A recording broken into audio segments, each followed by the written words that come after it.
উজনি অসমৰ শিৱসাগৰ, চৰাইদেউ আৰু যোৰহাট জিলাৰ বান পৰিস্থিতি কিছু পৰিমাণে উন্নত হ'ল যদিও বানপীড়িত ৰাইজৰ দুৰ্ভিক্ষ এতিয়াও শেষ হোৱা নাই। বহু ঠাইত পানী নামিবলৈ আৰম্ভ কৰিছে যদিও ক্ষতিগ্ৰস্ত পৰিয়ালসমূহে এতিয়াও নানা সমস্যাৰ সন্মুখীন হৈ আছে। অসমৰ বিভিন্ন প্ৰান্তৰ ব্যক্তি আৰু স্বেচ্ছাসেৱী সংগঠনে সাহায্যৰ হাত আগবঢ়াই আহিছে। কিন্তু বানাক্ৰান্ত অঞ্চলসমূহত এতিয়াও বিশুদ্ধ খোৱা পানীৰ তীব্ৰ সংকট দেখা দিছে। লগতে বহু পৰিয়ালৰ ওচৰত ৰন্ধন বহনৰ বাবে প্ৰয়োজনীয় বাচন বৰ্তনো নাই। বানপানী নামি যোৱাৰ পাছত সৃষ্টি হোৱা দুৰ্গন্ধ আৰু অস্বাস্থ্যকৰ পৰিৱেশে নতুনকৈ স্বাস্থ্যজনিত আশংকাৰ সৃষ্টি কৰিছে। এনে সংকটজনক পৰিস্থিতিৰ মাজৰ পৰা শিৱসাগৰ জিলাৰ চন্তকৰ নেপালী গাঁৱৰ বাস্তৱ ছবি সংগ্ৰহ কৰিছে আমাৰ দলগাঁৱৰ প্ৰতিনিধি আনোৱাৰ হুছেইনে। আহক এতিয়া পোনপটীয়াকৈ চাওঁ তেওঁৰ যুগুত কৰা এই বিশেষ প্ৰতিবেদন। News desk AIN live. নমস্কাৰ মানৱ, আপুনি চাবলৈ আৰম্ভ কৰিছে AIN লাইভ আৰু মই আছোঁ এই মুহূৰ্তত বান বিধ্বস্ত শিৱসাগৰত আৰু শিৱসাগৰ জিলাৰ বিভিন্ন প্ৰান্তত মই আজি পৰিদৰ্শন কৰিছোঁ আৰু ইয়াৰ যিটো বান পৰিস্থিতিৰ পিছত যিটো ভয়াৱহ ৰূপ বৰ্তমান সময়ত দেখা পোৱা গৈছে আৰু এই সময়ছোৱাই প্ৰতিগৰাকী সুহৃদয়বান লোকৰ চকু সেমাকাই তুলিব আৰু প্ৰতিগৰাকী ব্যক্তিৰ যেন আৱেগিক কৰি তুলিব। আৰু ভিডিঅ'ত দেখা আচলতে সেই দৃশ্যটো সচক্ষে দেখা দৃশ্যটো সম্পূৰ্ণ আকাশ পাতাল পাৰ্থক্য যেন অনুভৱ হৈছে। মই ইয়াত যি দৃশ্যাংশ মই কেৱল দেখুৱাবলৈ আহ্বান কৰিছোঁ আৰু ইয়াৰ যিটো ভয়াৱহ ৰূপ, চাৰিওফালে বোকাময় পৰিৱেশ, নিজৰ সি সপোনৰ ঘৰখনো ইতিমধ্যে বোকাময় হৈ পৰিছে। ঘৰৰ অধিকাংশ ঠাই ইতিমধ্যে বোকাত যা গৈছে। নিজৰ সপোনৰ গাড়ীখন, সপোনৰ আচবাব, সপোনৰ ঘৰখনো যেন ইতিমধ্যে জাহ যোৱাৰ উপক্ৰম। ইতিমধ্যে ঘৰ বাৰী এৰিব লগা হৈছে। বহুজনে নিজৰ ঘৰ বাৰী এৰি ৰাস্তাত বা মথাউৰিত তেওঁলোকে আশ্ৰয় ল'ব লগা এটা স্থান হৈছে। আচলতে অসমৰ বিভিন্ন প্ৰান্তৰ পৰা তেওঁলোকলৈ সহায়ৰ হাত যদিও বা আগবঢ়াইছে যেন পৰ্যাপ্ত নহয়। আপুনিও এই পৰিস্থিতি চাওক আৰু যদি আপুনি ভিডিঅ'ত শিৱসাগৰৰ দৃশ্য আপুনি বৰ্ণনা শুনিছিলে, কিন্তু ইয়াত যদি আপুনি সচক্ষে চাই নিশ্চয় সম্পূৰ্ণ আকাশ পাতাল পাৰ্থক্য দেখিব। যথেষ্ট বোকা, যিফালে চকু ফুৰাইছে সেইফালে পানী বোকা আৰু ঘৰত বৰ্তমান সময়ত যেন থকাৰ এটা পৰিস্থিতি নাই আৰু যথেষ্ট এটা বেয়া লগা পৰিৱেশ দেখিছোঁ। মই চন্তকত আছোঁ মই এই মুহূৰ্তত আৰু ইয়াৰ নেপালী গাঁও এটা বৃহত্তৰ অঞ্চল আৰু এই অঞ্চলটোত যিটো পৰিদৰ্শন কৰিছোঁ, ইয়াৰ যিটো ভয়াৱহ ৰূপ বা বানপানীৰ পিছত যিটো পৰিৱেশ, যথেষ্ট বেয়া এটা পৰিৱেশ আৰু এই পৰিৱেশত আচলতে যি থকাটো যথেষ্ট কষ্টসাধ্য হৈ পৰিছে। মই আশা কৰোঁ নেদেখাজনে সৃষ্টিকৰ্তাই দুনাই এনেকুৱা ধৰণৰ ঘটনা বা এনেকুৱা ধৰণৰ প্ৰাকৃতিক দুৰ্যোগ কোনো ব্যক্তিক নিদিয়ক। মই তাত আশা কৰিছোঁ বহুত ব্যক্তি আছে যিটো দলগাঁৱৰ পৰা এটা বৃহৎ সঁজতি দল ইয়ালৈকে আহিছিলে। মই তেওঁলোকৰ ওচৰলৈ যাম। যিটো বোকা, যথেষ্টখিনি বোকা, সেই বোকা ভেদি আগবাঢ়িব লগা হৈছে। মই আপোনাৰ ওচৰলৈ আহিছোঁ। এটা যথেষ্ট বেয়া লগা পৰিৱেশ আজি দেখা পালোঁ আমি, কিন্তু ভিডিঅ'ত দেখা পোৱা সেই শিৱসাগৰখন, আজি আহি দেখা পোৱা শিৱসাগৰখন যথেষ্ট বেলেগ দেখিছোঁ। কেনেকুৱা ধৰণৰ অনুভৱ কৰিলে? যথেষ্ট দুখ পাইছোঁ মনত। আমি দৰং দলগাঁও খগজানী পাক দৰবাৰ শ্বৰীফৰ পৰা অলপ কিঞ্চিত সাহায্য লৈ আহিছিলোঁ দিবলৈ। যিটো দৃশ্য আমি চালোঁ নিজ চকুৰে, ভয়াৱহ দৃশ্য, তেওঁলোকৰ কান্দা কটা চালোঁ। তাৰপিছত এনেকুৱা লাগিছে আমি গোটেই ৰাতিটো আছোঁ, ভাত চাত একো খোৱা নাই, আমাৰ ভোক লগা অৱস্থা।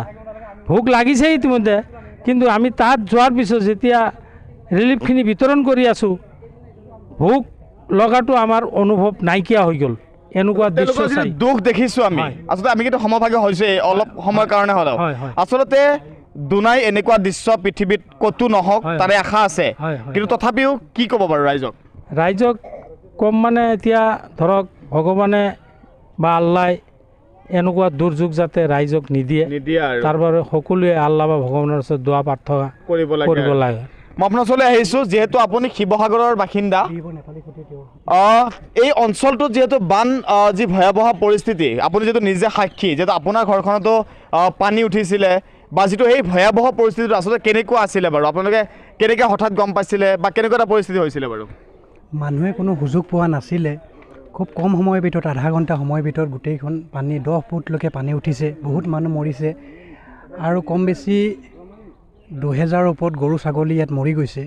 চাৰিওফালে দুৰ্গন্ধ পৰিৱেশ আৰু মানুহবোৰে পৰ্যাপ্ত পৰিমাণৰ খোৱা বোৱাৰ বস্তুও পাইছে। হ'লেও কিছুমানে আমাক এনেকুৱা ধৰণৰ কৈছে যে আমি এতিয়া বনাবলৈ আমাৰ ওচৰত কোনো ধৰণৰ যতন নাই, আচবাব নাই। তাৰ কাৰণে দুখ লগা পৰিৱেশ, বাচন বৰ্তন অনুভৱ কৰিছে, আঁঠুৱা অনুভৱ কৰিছে, টিংপাত লাগে, মানুহে সেইখিনি কথা কৈছে। আৰু মানুহৰ ঘৰ ভাঙি গৈছে। কমচে কম 700-800 মানুহৰ ঘৰ ভাঙি গৈছে প্ৰায় গাড়ী পানীত উটি গৈছে। এটা সময় আছিলে আমাৰ শিৱসাগৰ ডিষ্ট্ৰিক্টখনৰ মানুহৰ কোনো অভাৱ নাছিল, মানুহবোৰ বহুত ভালকৈ চলি আপুনি আছিল। ক'ব বিচাৰিছে যে শিৱসাগৰৰ বানৰ পিছত শিৱসাগৰৰ লোক পিছুৱাই গৈছে বুলি ক'ব বিচাৰিছে? হয়, পিছুৱাই গৈছে, 20 বছৰলৈ পিছুৱাই গৈছে মানুহখিনি। এনেকুৱা হৈছে, এটা সময় আছিলে যে আমি মানুহক দিব পৰা হৈছিলোঁ, এতিয়া আমাৰ এনেকুৱা অৱস্থা হৈছে যে আমি মোনা লৈ ঘূৰিবলগীয়া হৈছে, আমি খুজিবলগীয়া হৈছে, ল'বলগীয়া। স্থানীয় আমাৰ মোৰ জেঠাই ল'ৰা, তেওঁ যথেষ্টখিনি কষ্ট কৰিছে, এওঁৰ পৰা আপুনি কথাখিনি জানে। আচলতে আপোনাৰ ঘৰখন যিহেতু সেই আটাইতকৈ বেছি ক্ষতি হৈছে আপোনালোকৰ গাঁওখনত, যাৰ যিটো মই পৰিৱেশ দেখিছোঁ, মই নিজে গৈ পোৱাৰ পিছত যথেষ্টখিনি আৱেগিক হৈ পৰিছিলোঁ। যথেষ্ট বেয়া লগা পৰিৱেশ, মানুহে মথাউৰিত আছে, এপাত টিং দি কেনেবাকৈ তেওঁলোকে যি আছে আৰু বিভিন্নজনে কিন্তু খাদ্য সামগ্ৰী দিছে, তথাপিও কি যেন পৰ্যাপ্ত নহয়। আচলতে কেনেকৈ কি হৈছিলে বাৰু সবিশেষ? চাওক, সেইদিনাখন যোৱা 19 তাৰিখে যিটো ঘটনা আমাৰ তালৈ হ'ল, আমাৰ নৈখন দিখৌ নৈত আগে পিছেও আগত হৈছে বানপানী হৈছে, কিন্তু এই বানপানীটো হৈছে পলয় এটা হৈছিলে। এনেকুৱা পলয় হৈছিলে যিটো বানপানীয়ে আপোনাক আধা ঘণ্টা সময় দিয়া নাই।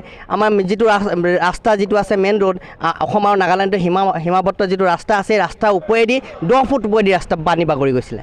আৰু সেই সময়ত তৎক্ষণাত আধা ঘণ্টাৰ ভিতৰতে মানুহখিনি মানে পাৰ হ'ব পৰা নাই, বাচিব পৰা নাই। সেই সময়তে গোটেই গাঁওখন, গোটেই অঞ্চলটো ডুবি গ'ল। আৰু এনেকুৱা অঞ্চলটো ডুবি গ'ল, আপোনালোকে জেগালৈ গৈ আহিছে। আমাৰ অঞ্চলটো মই বিহিবৰ এটা স্থানীয় যুৱক হয়, আৰু স্থানীয় যুৱক আমাৰ আৰম্ভণিৰ পৰা হৈছে যে মাদ্ৰাজী কুটি। আমি এতিয়া নেপালী কুটি গম পাই আছে, আপোনালোকৰ জৰিয়তে মই জনাওঁ যে আমাৰ প্ৰথম আৰম্ভণি হৈছে আমাৰ মাদ্ৰাজী কুটিখন একদম বিনষ্ট হৈ গ'ল। তাৰপিছত আহিলে 2 নম্বৰ কুঁৱাৰী বিনষ্ট হৈ গ'ল। তাৰপিছত আকৌ 3টা নেপালী কুটি আছিলে, সেই নেপালী কুটিখন পূৰা বিনষ্ট, ধ্বংস হৈ গ'ল। লগতে আছে তাৰপিছত আহি পালোঁ আমি মাজগাঁও। আপোনালোকে য'ত ঘূৰি আহিলে মাজগাঁও জেগাডোখৰ আছিলে, মাজগাঁও আমাৰ গাঁওবুঢ়া বিহিবৰ গাঁও পঞ্চায়তৰ আণ্ডাৰত যিটো গাঁওবুঢ়া, সেই ঘৰখন তেওঁৰ ঘৰ আছিলে, তেওঁ গোটেই কমচে কম 70-80 ঘৰ আছিলে, গোটেই সেই বিনষ্ট হৈ গ'ল।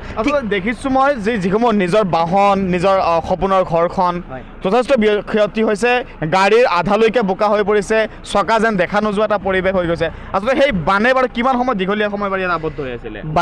বানে আমি ৰাতিপুৱা 9 মান বজাত বানপানীটো হৈছে। 9 মান বজাত 9 বজাৰ পৰা 9:30 বজাৰ ভিতৰত মানে বানপানী এনেকুৱা বাঢ়িলে আৰু 9:30 মান বজাৰ পৰা একেবাৰে ৰাতি 10 বজালৈকে বাঢ়িয়ে থাকিলে। ৰাতি 10 বজালৈকে বাঢ়িলে, একো বচাব নোৱাৰিলে মানুহ। আহ্বান কৰিব বাৰু এতিয়া বৰ্তমান অৱস্থাত আমাৰ বিহিবৰ নেপালী কুটিত এনেকুৱা কি হৈছে, নেপালী কুটিত এতিয়ালৈকে 10-12জন মানুহ এতিয়ালৈকে ডেড বডি পোৱা গ'ল, আৰু এতিয়া অৱস্থাটো এতিয়া ডেড বডি পৰি আছে। আপোনালোকে ড্ৰোন যদি উৰাই, ড্ৰোন উৰাইলে এতিয়াও দেখি পাব যে আপোনালোকে এতিয়াও ডেড বডি আছে। আৰু গৰু সংখ্যা আমি হিচাপ কৰিব নোৱাৰোঁ, 1000, 1500, 2000 গৰু এতিয়াও ৰাস্তাত মৰি আছে, আপোনালোকে দেখি পাইছে। আৰু দেখি পাব এনেকুৱা হাজাৰ গৰু মৰিছিলে। আমাৰ মানে নেপালী কুটি যিটো অঞ্চল আছিলে, সেই নেপালী কুটি অঞ্চলত তেওঁলোকৰ মেইন ব্যৱসায়টো আছিলে গৰুৰ পৰা লৈ পেলাই গাখীৰ উৎপাদন কৰে আৰু গাখীৰখিনি বিকে। আৰু তেওঁলোকে নেপালী কুটি পূৰা বিনষ্ট হোৱাৰ ফলত তেওঁলোকে কি হৈছে, তেওঁলোকে পূৰা ধ্বংস হৈ গ'ল। লগতে কি হৈছে, যিসকল অঞ্চল আমাৰ শিৱসাগৰ জিলাখন আছিলে, শিৱসাগৰ জিলাখন কি হ'ল, যিখিনি মানুহ যোন জেগাত পানী উঠিলে, তেওঁলোকৰ যিবিলাক ধনী মানুহখিনি আছিলে, ধনী মানুহ ঘৰ বাৰী যিমান ধনী আছিলে, যিমান গাড়ী মটৰ, আৰু ইয়াততো ডাম্পাৰ ব্যৱসায় আছে, ডাম্পাৰ মটৰ চব শেষ হৈ গ'ল, চব হয়। এক কথাত ক'ব গ'লে কিছুদিনলৈ শিৱসাগৰৰ এই অঞ্চলটো পিছুৱাই গ'ল। এই কমচে কম আমি তেওঁলোক ডাঙৰসকলে কোৱাৰ দৰে আমি 50 বছৰ পিছুৱাই গ'লোঁ। আৰু যদি চৰকাৰক আমি অনুৰোধ জনাওঁ যে, আপোনালোকৰ মাধ্যমে এটা চৰকাৰক অনুৰোধ জনাওঁ যে, গোটেই অসমৰ কি এতিয়া গোটেই ইণ্ডিয়াৰ মানুহখিনি আহি পেলাই সহযোগ কৰি আছে, সহায় কৰিছে, সহায়ৰ আগবঢ়াইছে, হাত আগবঢ়াইছে, গোটেই ইণ্ডিয়াখনে আগবঢ়াইছে। কিন্তু এটা কথা নহয়, চৰকাৰৰ ফালৰ পৰা এটা অনুৰোধ যে চৰকাৰে তেওঁলোকে যিসকলক বিনষ্ট হ'ল, যিখন শেষ হ'ল, ধ্বংস হৈ গ'ল, তেওঁলোকক অতি সোনকালে অনতিপলমে তেওঁলোকক এটা ব্যৱস্থা ক্ষতিপূৰণ দিব লাগে। আৰু এনেকুৱা ক্ষতিপূৰণ দিব লাগে, যেনেকুৱা যি দুখীয়া শ্ৰেণীক দুখীয়া হিচাপত দিব লাগে, ধনীক ধনী হিচাপত দিব লাগে, পৰ্যায়ক্ৰমে দিব লাগে। তেতিয়াহে আমি এই মানুহখিনি আৰু অঞ্চলবাসী আৰু শিৱসাগৰবাসী তেতিয়াহ'লে উন্নতি পথলৈ যাব পাৰিব। মই ধন্যবাদ জ্ঞাপন কৰিছোঁ। ইয়াৰ সামগ্ৰিক পৰিৱেশটো মই দেখুৱাইছোঁ, আৰু এয়া আছিলে শিৱসাগৰৰ এটা বৃহত্তৰ এলেকা। আৰু এই এলেকাটো যিহেতু বানে ইতিমধ্যে যথেষ্ট পৰিমাণে সৰ্বশ্ৰান্ত কৰি পেলোৱাৰ পিছতেই তেওঁলোকৰ আৱেগিক হৈ পৰিছে, আৰু সকলোৱে চৰকাৰৰ এটাই আহ্বান, তেওঁলোকক ক্ষতিপূৰণ দিব লাগে, যেন পুনৰ আগৰ সেই স্থিতিটোলৈ পুনৰ ঘূৰি যাব পাৰে। মই আশা কৰিছোঁ যে প্ৰতিগৰাকী ব্যক্তিক নেদেখাজনে এনেকুৱা দুৰ্যোগ দুনাই নিদিয়ক, আৰু কেতিয়াও এই শিৱসাগৰত বা এই বৃহত্তৰ অসম বা ভাৰতবৰ্ষত এনেধৰণৰ দুৰ্যোগ বা দুৰ্ঘটনা দুনাই নঘটক, তাৰে আশা কৰিছোঁ। ইমান পৰে AIN লাইভ চাই থকাৰ বাবে জনাইছোঁ বহুত কৃতজ্ঞতা ভৰা ধন্যবাদ। আপোনাৰ দিন শুভ হওক। যিকোনো খবৰ আৰু বিজ্ঞাপনৰ বাবে যোগাযোগ কৰক 7896121996